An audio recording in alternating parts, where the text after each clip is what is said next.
me just mention the various talks that were part of my sessions. Okay, I think Jayaraman Mahadevan started with the support for Sanskrit and with respect to the government, and basically he was highlighting the fact that there is a formal aspect of support and an informal aspect of support, and the formal aspect of support has never been really forthcoming. Okay? And I think in this context, I'd like to mention that this unification of India, okay, this princely states, might have been a disaster for, let's say, support for Sanskrit, for example. Because essentially what has happened is that the formal support Sanskrit had in the princely states essentially was eliminated, and sort of a politicized understanding about how a government should run, etc., has come in its place. And essentially what are the local support that had in various princely states that you mentioned, that just completely disappeared. For example, Mysore is a good example. Mysore, so many beautiful things the Mysore Maharajas did, including, for example, I come from Indian Institute of Science, okay? And the land that was given for institute comes from Mysore Maharaja. He understood the importance of education, all those things, including Travancore, of course. Okay? But strangely enough, Indian Institute of Science is most recognized as a Tata institution. Okay? Whereas his role actually was certainly an important one. He got Vivekananda and he got the land from Maharaja. But it is overemphasized, I think, in my opinion, with respect to Tata's contribution. Whereas Maharaja, he did a great job. And he supported so many other things. And surprisingly, the Maharaja himself felt that being part of the larger union was very important. And somehow it has subverted our own, let's say, needs, I think. That's something which I think you also mentioned.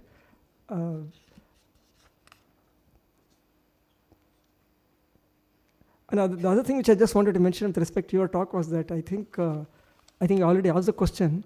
The Breaking India forces are really remarkably active now compared to what was there in the when the first Sanskrit Commission came out. And I think there is some need to really engage with them in some systematic manner. I think we cannot really wish it away. I'm very happy to hear that you said in Tamil Nadu that there's a substantial interest in the informally, again, for the Sanskrit Bharati, etc., so much bubbling of enthusiasm for doing so many things there. And that I think is very interesting. And also, I think Dr. Nagaswamy also mentioned that we need to concentrate more on, let us say, the non-religious aspects of Sanskrit tradition, Nadi Shastra, Ayurveda, etc. That also, I think, is well appreciated. Now, with respect to the second talk, that is Dr. Nagaswamy, I think he had Rasa reader, a refutation. I think the main thing I found interesting about, he mentioned quite a few things. The one important thing that I realized interesting was that he talks about the connection between Rashmi of Rigveda and Rasa also, which I think was not clear to me. Okay? And also, the other aspect also found interesting was his mention about this Prahlad Vijayam, how it was to be banned, which I found quite peculiar, okay? That the government had to ban the enactment of this because of the confusion between the enactment and the reality of, okay, that's something quite, and I think Suresh Kuntur, right? Sorry, Naresh Kuntur, okay? Naresh Prakash Kuntur, right? And he discussed this change and growth of Rasa theory. And I think basically, again, his talk also was basically about how the selective utilization of materials and to produce a certain desired conclusions. I think in a sense, there's a certain propagandistic aspect of what Pollock is doing. I think that also is coming through the later talk by Ashay also. I think that this is one thing which I think seems to be a critical factor about what Pollock is doing.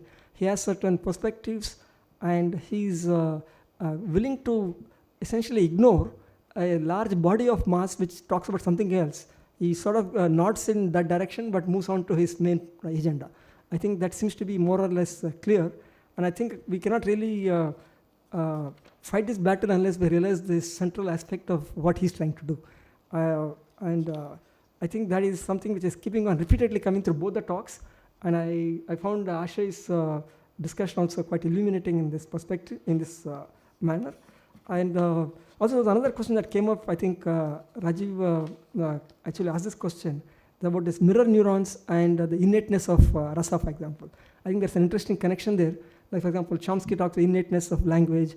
Okay, and there's also the innateness of Rasa possibly is also another thing because of mirror neurons, which is actually something which is present in our, let's say, makeup in terms of our brain itself, okay, which I think is also an interesting aspect, which I'm pretty sure somebody has looked at it. I think even if you look at Ramachandran, V. Ramachandran, the person who wrote the book on, he works on the, yeah, I'm sorry, I'm not able to remember the book. What is the name of the book?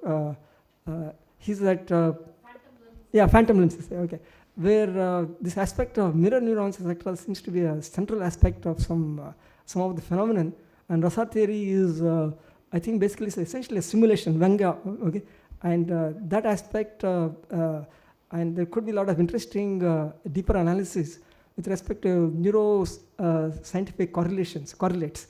Not that we want to reduce Rasa theory to that, but there is some substantiation to this. And also there are some people who have studied this, the number of bhavas and other things, and there is a substantial neuroscientific substantiation for this particular aspect, okay, which I think is a very interesting thing for me, because our ancestors, even if they don't have the microscopes and all the telescopes and other things, they had a very deep insight into the issues, which I think is something very interesting. Okay, I think they seem to have got most of the high-level ideas reasonably well, correctly.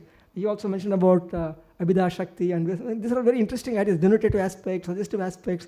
I think these are all high-level ideas which were current in our tradition, and they are essentially getting reappear in a different form nowadays, but without acknowledgement to our ancestors, which seems a bit of a problematic thing. I think with this, I think I don't have much more to say, because our speakers have done a very commendable job of highlighting some of these issues. And so I think with this, I'd like to close this particular session. Thank you.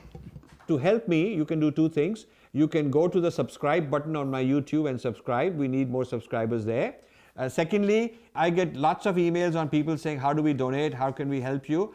You go to rajivmalhotra.com or you go to infinityfoundation.com, and you can hit the donate button. You can donate in dollars. There are different ways mentioned. If you want to donate in rupees, there is a column called Infinity Foundation India, and you click that, and there are instructions on how you can donate in India.